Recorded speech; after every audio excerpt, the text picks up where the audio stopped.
Hi readers, good to see you again. This month I read 7 books on my goal to 100 for the year. Let's run through them together. First one for the month was Endling, which is on the Booker long list. I was really engaged at the start, which was surprising because it was about a woman who collects and saves snails, so not a topic that I usually hear about. Her life revolves around trying to save snails, and she needs money to do that. So as she's not government funded or otherwise, so she starts doing work for romance tours, which are a way in which men come to the Ukraine to find a wife. Some of the other participants there are trying to bring down that industry from the inside and have this idea that they want to kidnap all these bachelors. So they involve her because they need to use her snail lab in order to do the kidnapping. Then they're in the middle of kidnapping these guys when Ukraine gets invaded by Russia. So much is going on.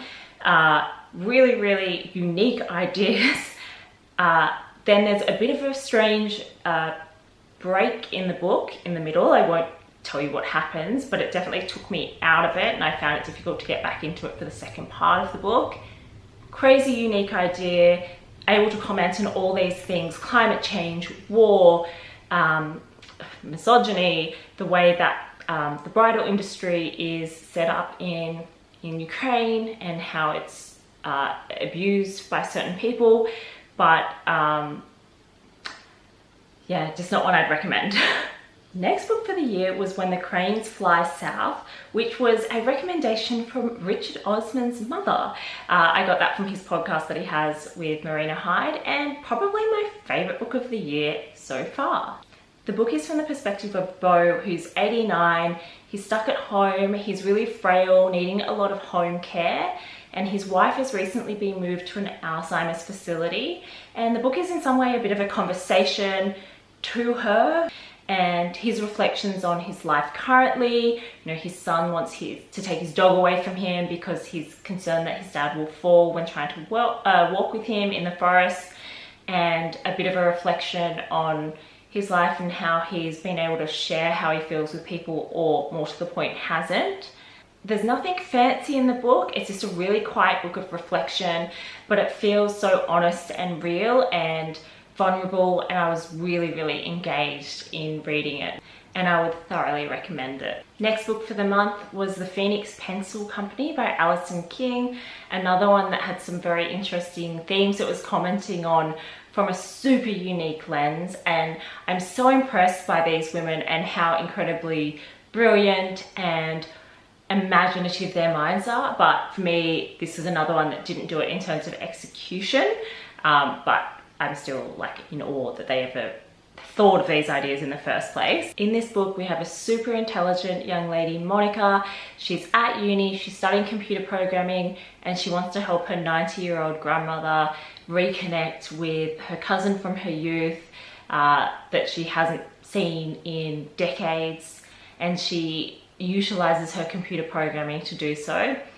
As they reconnect, we get lots of flashbacks to her grandmother and her cousin and the time that they spent in China and working for this pencil company that was within their families. The women in this family have a special power to reforge pencils, and that is to bring to life in some way all of the memories and everything that's been written with that particular pencil. That pencil is a plot device to talk about, you know, domestic surveillance and how that was used in China. Really interesting idea. I think I was waiting for something to happen that didn't, and I wouldn't necessarily recommend it, but that's not to say it's not for some of you out there that might like magical realism. Okay, I'm now going to come across as a total hater because we have another book where I'm like, wow, love the idea, not sure that I was super invested in the book. It's by Claire Stevens. I believe this might be her debut novel.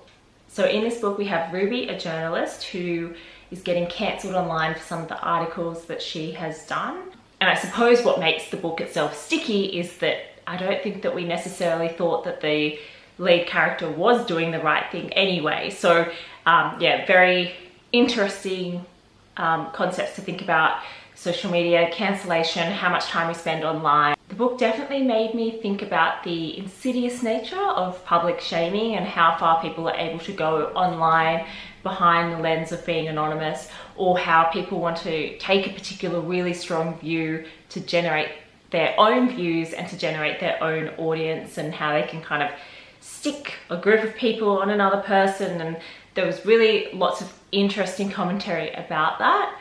So good idea, but didn't land it for me.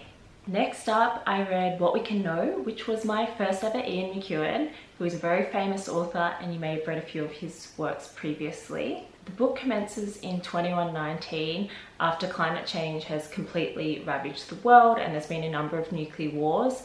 The center of power in the world changed to Nigeria. A number of different nations have completely gone underwater, and what were large locations and land masses have now become archipelagos. The book is set in 2 parts. In the first part, we have Tom, an academic that is really interested in the period of 2010 to 2030, and he is trying to find this lost poem. The poem is lost because it was said one time at a dinner party. There's a few articles on it from the time. It was by a famous poet, but we can't find a written copy of it anywhere. The second part of the book is from the perspective of someone that was actually there at the time, and that was really enthralling and engaging, and I flew through that side. So not sure if I'll pick up another Ian McEwan. If there's a particular book of his you recommend I add to my list, please let me know below. Alright, next up we had a thriller, which was also somewhat political, so not something that I would ordinarily pick up. The reason I got this one is I saw the author's name, and I have read Chai Time at Cinnamon Gardens by her before and really loved that, so thought that I should get this one as well. If you picked up that one and are expecting more of the same, don't. They are worlds apart in what they go through, but she is a great writer and you may enjoy this one. The thriller is set in 2009 in Sri Lanka. There's been a public murder of a journalist, and a CIA agent, Ellie Harper, has been sent over to investigate it on behalf of that journalist's American family to find out more. Ellie has been told to just give, the tick to what has been investigated already and not get too involved politically.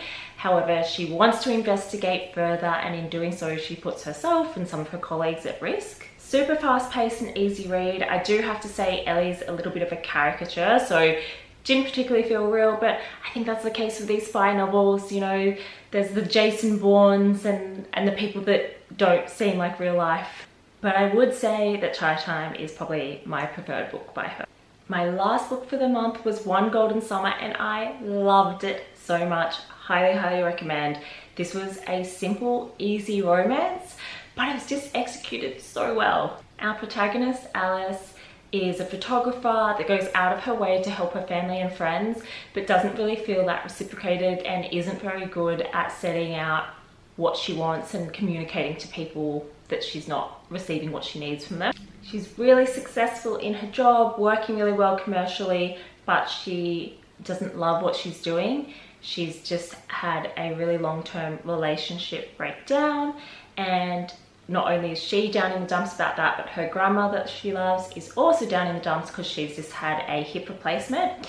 So she gets this grand idea to take both of them down to a lake house that was owned by her grandma's friend in order to have a bit of a rejuvenation.